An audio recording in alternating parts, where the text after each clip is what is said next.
Total joint replacement represents a significant advance in the treatment of painful and disabling joint pathologies. The number of joint replacements that are performed annually has been increasing steadily. Treatment does not end with surgical replacement. The ultimate goal is to ensure pain-free function of the joint to improve the patient's quality of life.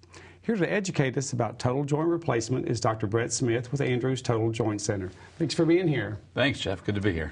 Well, this is a lot of information here and some new information for some folks. And a few minutes ago, I did mention that the number of total joint replacements is on the rise. Why is this so? Tell us a little bit about this. I think the biggest thing is the expanding population, and especially the baby boomers who are very active as youths are now seeing the experiences of arthritis later on in life because of the impact they put on their joints. Well, now, what is the difference in total joint replacement and just replacing a joint? A total joint replacement is well, from my standpoint, hip and knee replacements is replacing the entire hip or the entire knee. There are partial replacements where you can replace a portion of the joint, but a total joint is the entire joint itself being replaced. That's both parts of where they connect together. Correct. And that's more reproducible because if you think of a joint like the knee joint has 3 compartments, if you replace one part of it, 2 parts are left to wear away still. So if you replace all 3, then you're covering all your bases at the same time. So is that really the advantage for going ahead and doing the total joint replacement? In my opinion, yes. Okay. What are some other advantages that a person might experience just in their day-to-day life? Right. Well, that's the key. You know, first you try conservative measures with regard to anti-inflammatories, exercise, and therapy. But when it comes to a joint replacement, once you do them, their goal is to get back to their life. So for patients with knee arthritis and hip arthritis, going to the store is not easy. It's painful. They can't make it through. They can't get out of bed. They can't get out of chairs. Getting in the car is difficult. So all those things are changed by joint replacement surgery.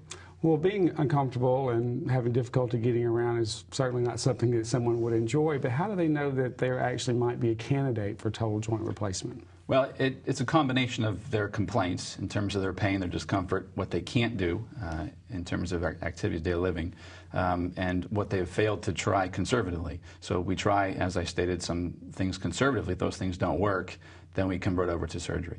But surgery is the last option, obviously. Well, obviously there's a pretty in-depth exam in that. Walk us through what would be a typical exam to help determine eligibility. Can you put on a gown first? I'll pass. And typically we talk to them first and get their history. Then they go through the examination, which involves a walking phase, so we see how they walk. Then we pinpoint the hip or knee with regard to their pain and discomfort and examine those joints both passively, which means me doing the work and testing their response, and then actively for the patient doing it on their own and seeing how they feel through certain examination differences. And based on the exam, we usually find decreased range of motion, pain at certain areas. As an example, hip pain is not out on the side of your hip, but it's in your groin. So patients with groin pain have hip arthritis most likely. So is this a painful exam, a lengthy exam, or is this something that people might want to just, I just don't want to do this. I really want to take this off. I don't want to scare them away. It's not that painful, no. It's no different than the pain they experience on a day-to-day basis. Well, what about the surgery itself? Tell us a little bit about that and recovery time and that portion of the process. Right. Surgery itself has been advanced dramatically in the last 5 to 10 years, with anesthesia improving, with our regional blocks improving, with our patient rehab protocols afterwards improving. It's all gotten to a point now where patients are really in and out of the hospital in a few days.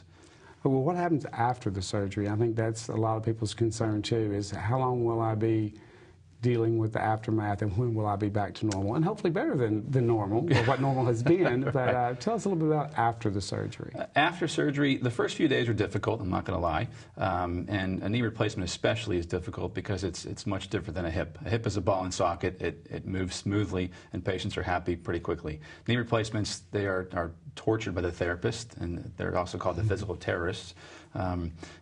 But they do a great job, but they have to get their motion. If they don't get their motion, they're not going to be happy. And that really acute phase of pain is within the first 4 to 6 weeks.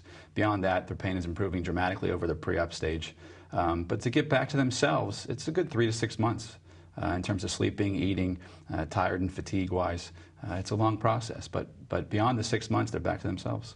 Well, I'm sure there's been a lot of recent advances in technology and that type of thing. Tell us a little bit about why maybe doing it now is different than if someone had done this several years ago. That's a great question. You know, the materials engineering part of total joints has changed dramatically. The most important thing is the plastics have changed. In between your hip and knee replacements is a piece of plastic, and that plastic will eventually wear away. So they've designed them much better over the past, even 2 or 3 years ago. So hopefully now a hip replacement will last a lifetime, and a knee replacement will not, but it's certainly lasting longer than it did 5 years ago. So the patients who have stuck with conservative measures over the last few years and now receive a joint replacement, they're benefiting dramatically with regard to their long-term benefits. How do you help them focus on quality of life? And that was one of the things we mentioned in the beginning, that that's really the ultimate goal, is pain-free living. What advice or what do you counsel them as far as expectations?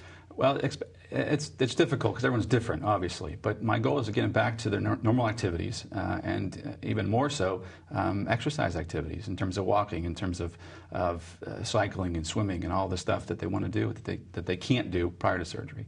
Well, I know there's a lot of clinical trials and research going on out at the Andrews Total Joint Center. Tell us a little bit about some of the other things you guys are doing. Sure. But right now we're in 2 studies are underway with regard to total hip replacements.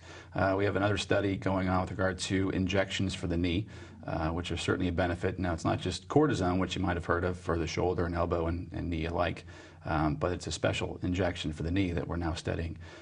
So part of the Andrews whole research institute is to progress medicine, to make things better for patients, to make joints last longer, and have their experience a better experience. Now, do you see a lot of older patients? Yes, yes.